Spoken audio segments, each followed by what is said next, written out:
Hello guys, welcome back to my channel. তোমরা সবাই কেমন আছো? আমিও ভালো আছি। আমি ভালো আছি বলাটা ভুল, মোটামুটি আছে। কারণ কেন জানো তো, আজকে আমার পরীক্ষা, মানে আজকে 25 তারিখ। 25 তারিখের ব্লগটা ছাড়তে আমার দেরি হয়ে গেল। তাই এই পরীক্ষা এসছে না, এই জন্য বই খাতা নিয়ে সব কিছু বসছি। আর আমার চোখের নিচে তো পুরো কালো কালির দাগ পড়ে গেছে, কারণ এই পরীক্ষা এসছে বলে সারাদিন রাতভর জেগে পড়ছি। জীবনে তো বই নিয়ে বসবো না। এখন ভগবান করছি, ভগবান যেন পরীক্ষাটা ভালো হয়। আর যাই হবে ভগবান, পরীক্ষাটা নিজের যে দোষ সেটা বলবো না, ভগবান বাঁচিয়ে দাও, ভগবান সব করে দাও। হ্যাঁ, নিজেকেও কিছুটা চেষ্টা করতে হয়। তো ভগবান তো অবশ্যই আছেন, সবসময় সবার উপরে আশীর্বাদ দেবেন, ভগবান সবার পাশেই থাকবেন। তাছাড়াও নিজেকে একটু চেষ্টা করতে হয়, যেটা আমার একদমই নেই আমার মধ্যে। তো যাই হোক, মোটামুটি করে পড়াশোনা তো করেছি। আর আমি ভগবানের মধ্যে শিবকে খুব ভালোবাসি, ভোলানাথকে।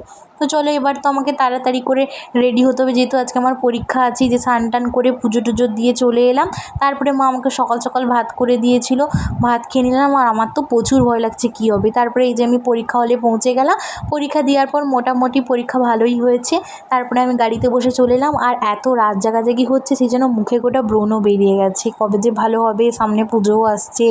তারপরে এই যে বাড়ি চলে এলাম। আর জানো, আমার যে হাতের এই ঘড়িটা, এটা খুব আমার লাকি ঘড়ি। এই ঘড়িতে আমার সমস্ত পরীক্ষা ভালো হয়।